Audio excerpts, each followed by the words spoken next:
Bapak Ibu yang dikasihi Tuhan, Shalom. Mari kita merenungkan firman Tuhan terambil dari Injil Matius 13 ayat 44 sampai 46.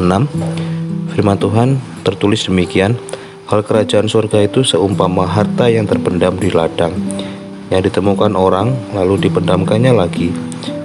Oleh sebab sukacitanya pergilah ia menjual seluruh miliknya lalu membeli ladang itu. Demikian pula hal kerajaan surga itu seumpama seorang pedagang yang mencari mutiara yang indah.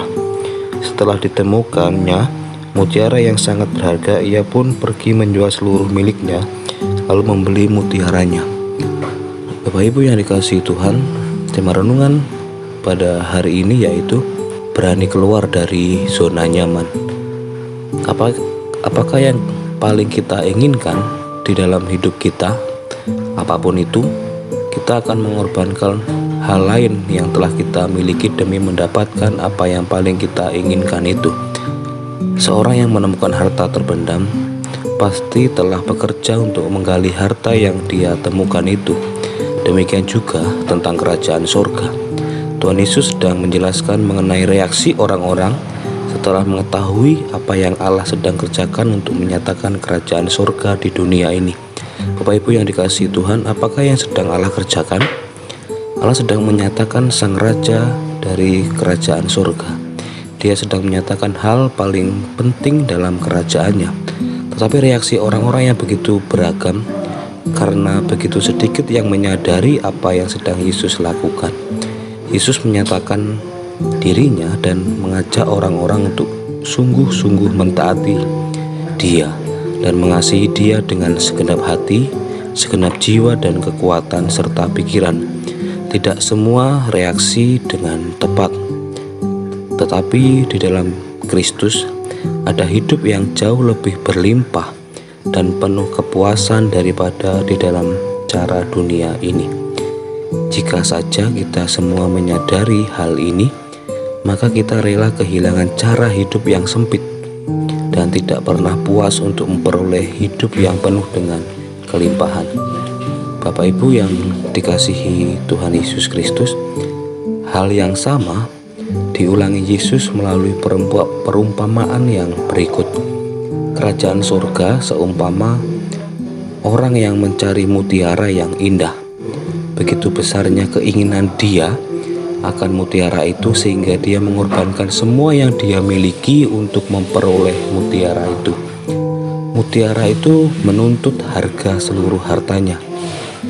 Perhatikanlah kalimat ia pun pergi menjual seluruh miliknya. Ini merupakan ciri khas dari catatan Injil Matius tentang panggilan Yesus. Mau mengikut Dia, kesenangan, gairah, sukacita, dan kegembiraan di dalam mengikut Dia membuat kita rela meninggalkan sesuatu. Para murid meninggalkan jala mereka untuk mengikuti Yesus. Yakobus dan Yohanes meninggalkan perahu mereka dan ayah mereka. Orang yang berbahagia adalah orang yang kehilangan hal-hal yang seharusnya sangat perlu untuk membuat hidup menjadi bahagia. Firman Tuhan juga berkata, jangan kumpulkan harta di dunia dan jangan memusingkan tentang pakaian, karena harta di surga dan kerajaan Allah lebih penting dari semuanya itu. Mengikut Yesus berarti meninggalkan kenyamanan tentang berbaring, dan mengikut Yesus berarti meninggalkan semua hal lain, bahkan termasuk meninggalkan hak untuk berduka cita karena kehilangan ayah.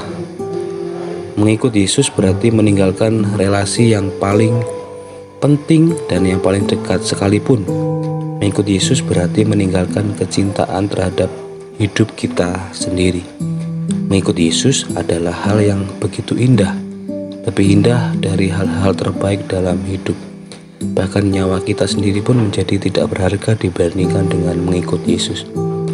Tetapi Yesus adalah teladan sejati di dalam segala sesuatu. Murid-murid meninggalkan perahu dan rumah ayah mereka, tetapi Yesus meninggalkan surga dan Bapanya yang di surga. Tuhan Yesus rela kehilangan penghormatan para malaikat dan kemuliaan yang begitu membuat semua makhluk sujud sembah padanya dan memperoleh penghinaan dan aniaya di dunia ini. Tuhan Yesus meninggalkan harta surgawinya untuk memperoleh harta duniawi, yaitu umat pilihan Bapaknya yang di surga. Tuhan Yesus tidak mengenal kenyamanan, tempat berbaring, karena serigala mempunyai lubang dan burung mempunyai sarang. Tetapi Dia tidak memiliki hak itu di dunia ini. Tuhan Yesus lebih menghabiskan waktu untuk semua yang mengikut Dia daripada untuk ibu dan saudara-saudara Yesus sendiri. Dan terakhir, Tuhan Yesus menyerahkan nyawanya di kayu salib. Dialah teladan sejati. Adakah kita merasa tuntutannya terlalu besar dan terlalu berat? Ketahuilah bahwa apa yang Dia sudah kerjakan melampaui apa yang Dia tuntut. Dia mengerjakan banyak, terlalu banyak jika dibandingkan dengan apa yang Dia tuntut. Masihkah kita menghina Dia dan mengabaikan semua tuntutannya untuk mengutamakan Dia? Itu sebabnya perumpamaan ini mengatakan bahwa mereka yang mengikuti Yesus dengan sungguh-sungguh, dengan rela, dengan meninggalkan segala sesuatu, berbahagialah mereka. Karena mereka seperti orang yang menemukan harta yang tersembunyi. Tidak ada orang yang mengikutinya. Orang mungkin menertawakan dia yang menjual seluruh harta untuk membeli ladang. Tetapi orang yang membeli ladang itu hanya tertawa dalam hatinya, menertawakan kebodohan orang-orang yang menertawakan dia. Bapak Ibu yang dikasihi Tuhan Yesus Kristus, kita semua adalah pengikut Yesus. Sudahkah kita menjual seluruh milik kita? Sudahkah kita keluar dari zona nyaman kita? Zona di mana kita nyaman dengan apa yang kita punyai. Kita nyaman dengan apa yang kita miliki sekarang ini. Sudahkah kita bebas dari hati kita, terbebas dari kesukaan akan dunia ini yang melampaui kasih kita kepada Yesus? Jika kita masih mengasihi hal-hal lain lebih daripada mengasihi Yesus, mari kita renungkan kembali perumpamaan ini. Jika kita menemukan harta terpendam di dalam sebuah ladang yang berkali-kali lipat nilainya dibandingkan dengan ladang itu, apakah yang kita lakukan? Apa kita rela korbankan untuk memperoleh ladang itu? Kita hanya mengorbankan seluruh harta kita jika perlu, karena kita tahu bahwa apa yang terkandung di dalamnya jauh lebih bernilai lagi. Pengorbanan kita menjadi tidak berarti karena segera tertutup oleh keutuhan atau keuntungan yang jauh lebih besar.